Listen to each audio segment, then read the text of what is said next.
be the smallest monthly unboxing I have done on my channel in years, and the reason is that I skipped all of the subscription boxes that I pay for in January, and don't worry, I am going to tell you why.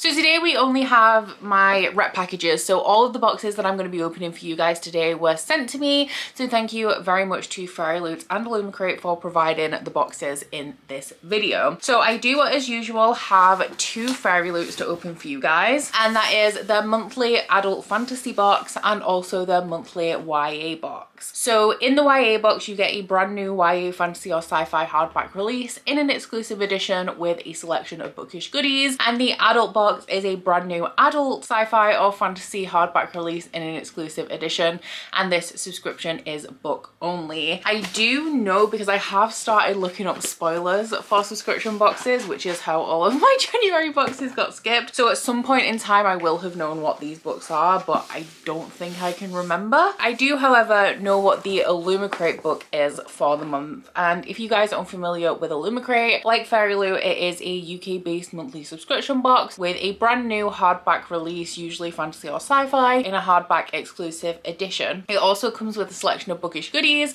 and if you guys want to get your hands on an Illumicrate after watching this video, you can use my code, which is Becca5, and that will get you a discount off a 3 or 6 month subscription. So the ones that I skipped for this month, I let you guys know that with Afterlight, which is Illumicrate's romance subscription, going monthly in 2024, that I would be utilizing my skips a lot, and I just didn't really want the book for January, so it's one that I skipped. For the Goldsborough, it is the same book as is in the Illumicrate, and I can't remember what the actual synopsis of it, but I know it's like a seafaring book. It has something to do with water. Isn't usually my favorite, didn't feel like I would want 2 copies of that. And the Locked Library has started doing this new like archived edition thing, which is essentially their own exclusive editions of past releases, and I was so excited about this because Harper Voyager, I've always said the reason why I have the Locked Library subscription is because Harper Voyager, typically my favorite fantasy publisher, like a lot of my favorite fantasy books are published by Voyager, and the book that they chose to do for January, I'm not going to spoil it for you guys here in case you don't want to know, but it is a book that literally nobody needs another special edition of. It's not even that old. I really thought that they were going to go for something that kind of predates the level of customization that we have on special editions these days, but no, they picked I think is it a 2021, late 2022 release, so really not that old, and in my opinion just unnecessary, so I also skipped that one. But in terms of the boxes that we do have for you guys, I have the Illumicrate on my knee, so I might as well start with this one. I am excited to see what Illumicrate's edition of this book looks like, because the Goldsborough one was really nice, to be honest, and if it was a book that I was more interested in, then I feel like I would have potentially not skipped that one. I just honestly, I need to be more realistic, and I do have to say, actually, I never wanted to skip before because I always felt like I was going to have FOMO if I skipped. Now that I've started skipping, it's a bit addictive, guys. It's a bit addictive. I don't know how many February boxes I'm gonna have, but the theme for this was one of the key reasons why I skipped the Goldsborough. The theme for the January Illumicrate is murder mystery. Y'all know I don't like fantasy. I don't like murder mystery. I don't like murder mysteries within fantasies either, most of the time. But here are the spoilers in case you guys would like to pause and take a look. And while typically murder mysteries in fantasies are like a massive like anti-buzzword for me, I do like them occasionally. Like I read Gideon the Ninth at the end of last year, which has a little bit of a murder mystery element in, and I actually really liked that one because of the atmosphere of it. So for the, I'm so excited already.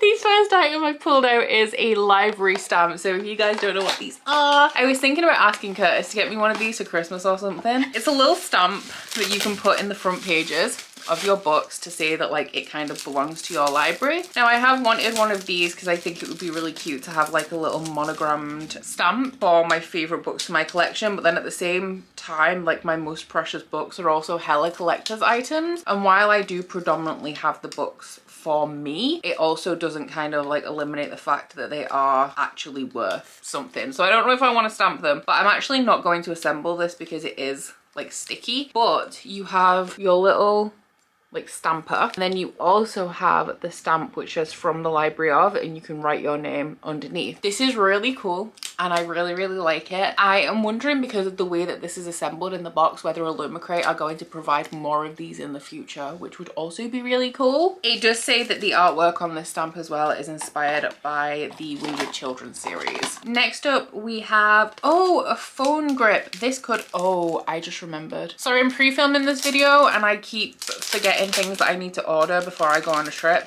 And I just realized that I still need an iPad case, because I was like, oh, I could put this on my iPad. That would be really helpful. It would also be really helpful if you had a case, Becca. That would be really helpful. It's been years at this point. This one is inspired by a master of gin, and it has some text around the outside there. Which, why would it focus? There we go. Pretty design, and these do come in handy. It says the Ministry of Alchemy, Enchantments and Supernatural Entities around the edge of it. I also have a fabric item here. Apron? It is! It's an apron. This has a really cool design on it. I am actually going to hazard a guess based on the shape of the gingerbread men in here. Is this a Tea Kingfisher book? A Wizard's Guide to Defensive Baking? Is that Tea Kingfisher? I feel like I have the cover in my mind's eye, even though I still haven't read any Tea Kingfisher books. I do have one on my TBR for February, but that is super cute. As you'll know, if you follow my vlogs, we do lots of baking and cooking on this channel. Oh my god. Are these Merwild ones? Is this a set of Merwild bookmarks? Yes! For Crescent City, which I still haven't read, guys, at the time that you're watching this, so just pretend it doesn't exist, please. But this is, you all know, one of my favorite Illumicrate items are the Merwild bookmarks. I think I have every set. I go wild for these because, like, obviously some of them are my favorite series: Red Rising, ACOTAR, Crescent City, and I don't love the art for Hunt. It's like Hunt is my favorite SJM love interest, but Rune, I mean, I was a teenager during the peak of the emo phase, and I think you can tell that I haven't quite grown out of it. So Rune is always going to be my boy, but this is Bryce, Danica, Hunt, Harbour, and Rune. These are going to be my favourite items. There's literally no topping that. One of my favourite Illumicrate items with one of my favorite book series on it. We also have, ooh, best stories are found between the pages of a passport. This seems like it's some kind of journal or something, but it looks more like a file effects kind of thing, which could be really handy. Why are the pages like shiny? I feel like this has a purpose that I'm not quite grasping. It's a reusable sticker book. The reason why the pages are shiny is so that you can stick your stickers on them, and then, like, obviously you'll be able to peel them off because it's shiny paper. Interesting. Am I going to use it? I don't know. I have commitment issues when it comes to stationery and stickers. We know this. This would be a good place to put stickers, but am I ever going to flip through and be excited about the stickers in here? That is the question. I feel bad for Brie at this point because I usually do not film unboxings sat on the couch because I need space to put the things. So she is currently disappearing under a pile of items. Oh, I can see the colour of the Illumicrate edition of this book, and it is very pretty. But it is, of course, Voyage of the Damned by Frances White. So this is a very, like, pretty green cover with holographic, I think, foil. Can't tell if it's silver. I think it might just be silver, but like it's hella shiny, like it might be I think it's holographic actually. This lighting is terrible. I'm filming this quite early in the morning on a day where like it's raining really heavily, so there's just no sunlight at all. But I will overlay the original cover over the top so you guys can see the difference. It is very similar in style to the original. I'm not a massive fan of the edge on here just because of the white background. Makes it look more basic than it actually is. We have very pretty end papers. I like the kind of traditional style of that art. And then under the dust jacket we have a foiled fish, and this one is also signed by the author. So a synopsis on this one, because all I know is that there is sea and it is a murder mystery, but it says 12 magical blessings, 12 days at sea. One chance to stop a killer and save the world. For 1,000 years, Concordia has maintained peace between its provinces. To mark this incredible feat, the Emperor's ship embarks upon a 12-day voyage to the sacred goddess's mountain. Aboard are the heirs of the 12 provinces of Concordia, each graced with a unique and secret magical ability known as a blessing. Except one, Ganymedes Biscaro, class clown, slacker, and all-round disappointment. When a beloved heir is murdered, everyone is a suspect. Stuck at sea and surrounded by powerful people without a blessing to protect him, thin. Odds of survival are slim. But as the bodies pile higher, Ganymedes must become the hero he was not born to be. Can he unmask the killer and their blessing before this bloody crusade reaches the shores of Concordia, or will the empire as he knows it fails? I just realized that this is like a murder mystery map as well, like showing all of the areas of the ship on the end pages. So impartially, I feel like this does sound like an interesting concept for a book. I don't think it sounds like something I'm going to enjoy though.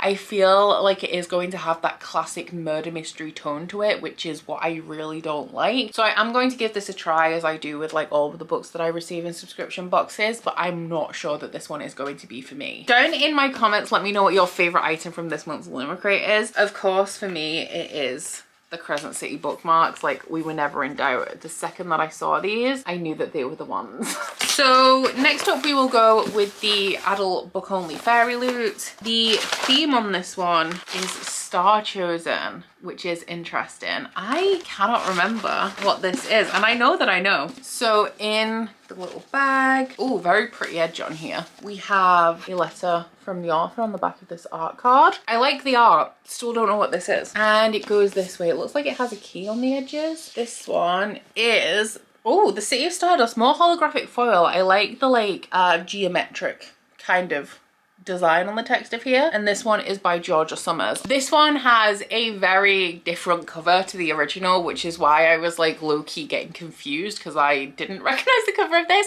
So this is a completely exclusive cover from Fairyloot, and I will overlay the original over the top. Kind of like with Voyage of the Damned, the original cover of this reminds me of like the, is it Bridget Collins books? Yeah, like the Betrayals and the Binding, which are books that I would never reach for. So I'm a little bit wary of it because of that, but it is like an absolutely gorgeous edition, quite small as well. It's a slim one. The back says curses are made to be broken. We have that gorgeous art on the end pages in here, and they are also different at the back. So I feel like the Fairyloot edition is giving very, very different vibes to the standard cover of this, and based on what I'm seeing from Fairyloot so far, like I would pick up this book. It does also have, I think that one is a printed signature from the author. Not that it makes a difference to me, I don't care if my books are signed. We also have foiling under the dust jacket and a reversible dust jacket, which this looks very similar to what the original cover looks like, which is interesting.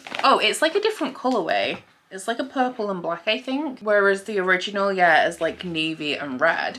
So once again, I really like this alternate. I don't know if I like that more with the color change than the custom edition. And while I like the design on this, I still kind of stand by, like, if I saw that in a bookshop, I don't think I would reach for it based on my tastes. But let's see what this book is actually about. There is a cost to survival, Violet Everly. It is just a matter of fine-tuning the price. For centuries, Everlys have seen their brightest and best disappear, taken as punishment for a crime no one remembers, for a purpose no one understands. Their tormentor is a woman named Penelope, who never ages, never grows sick, and never forgives a debt. 10 years ago, Violet Everly's mother left to break the curse and never returned.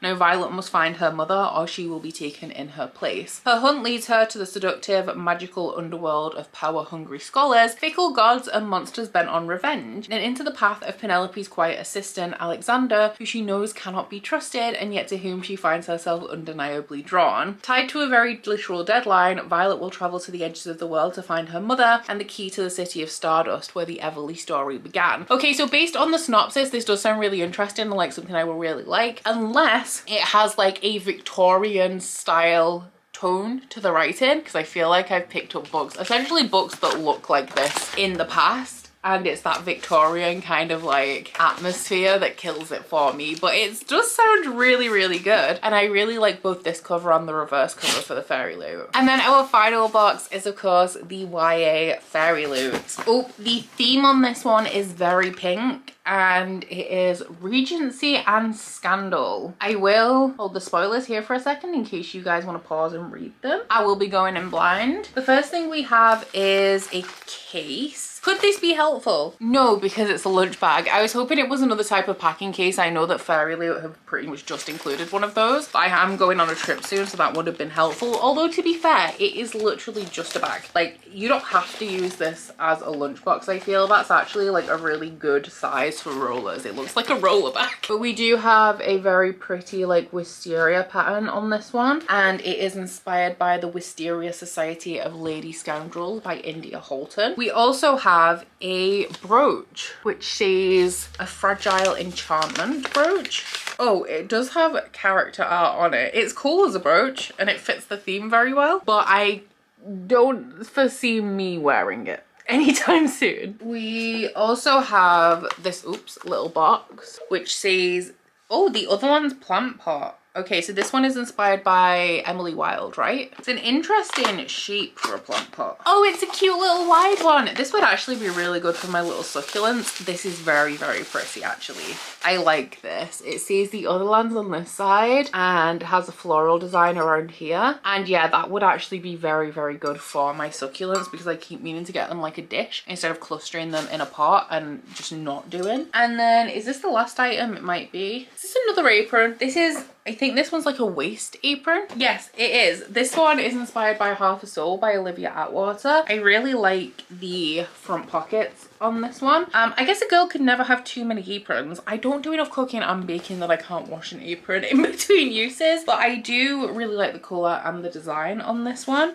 And I also like that it has pockets in the front. And then just before we get into the book, every fairy loot comes with 2 tarot cards, and the idea is that when you have a lot of fairy loots, you'll have a full deck of tarot. And this one is the 9 and the 10 of moons, and I think that these are inspired by the book of the month, by the way that the inspirations for the items keeps recurring throughout this box. It is A Fragile Enchantment by Alison Saft that these two are from. The book of the month, oh, has a very floral edge. But in the bag we also have, oh, this art is gorgeous. This is a letter from the author on the back of this really pretty art. We also have, of course, the monthly fairy scoop and the monthly bookmark that matches the spoiler card. And our book of the month is, of course, A Fragile Enchantment by Alison Saft. This is very, very pretty, and it has a different colorway to the original cover. This, interestingly, has 2 very different UK, I think it's a difference between the UK and US cover, because this looks like a completely exclusive Fairy Loot edition, but I think that this is the UK cover in a different colorway with the foiled text on it. We do have the floral stenciled edge on here. Very pretty end pages that are different on both sides. It does have reverse dust jacket art as well, and it has a very pretty cover that looks like almost like a book of fairy tales. And then the reverse dust jacket art is kind of more similar to the US cover in the position of the characters, but also like I really, really like this one because it has that art which I just think is absolutely gorgeous. Based on the fact that this is Regency and also very pink, I'm not sure how I'm gonna feel about it, but like everything, I'll give it a try. But the synopsis says, in glittery Everand, nobles attend candlelit balls while unrest brews among the working class. Renowned dressmaker Neve is tasked with designing the prince's wardrobe for a royal wedding, but the magic in her blood that lets her stitch emotions and memories into fabric is the same magic that will eventually kill her. Cursed and alone, Neve finds herself drawn to the prickly cold prince, and an unlikely friendship begins to blossom into something more. That is until an anonymous gossip column is released, exposing their chemistry and threatening scandal somebody was inspired by Bridgerton. As tensions rise within the royal court and protests rage outside its walls, Neve must decide what cost she is willing to pay for a future and a love she never thought possible. This does sound like something that I could like I have liked books that are very kind of like Regency court life in the past. It depends how twee it is, because sometimes like with you have ladies fainting everywhere and I just can't get behind it. It doesn't do it for me,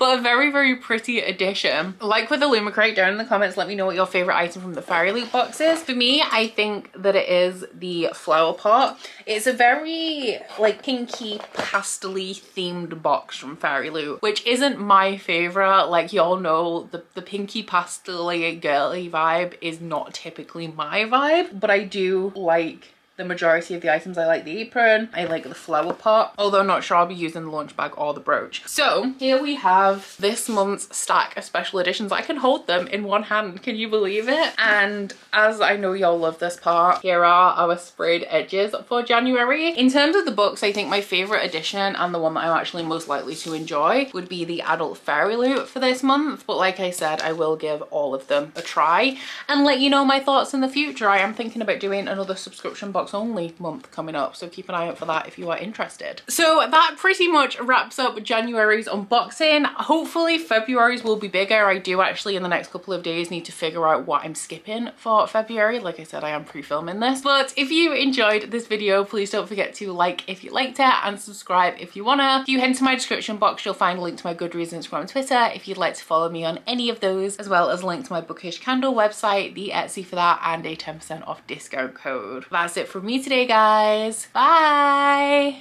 Oh, you bite your friend like chocolate. You say you're a go and nobody knows, with guns hidden under our petticoats. We're never gonna quit it, no, we're never gonna quit it, no.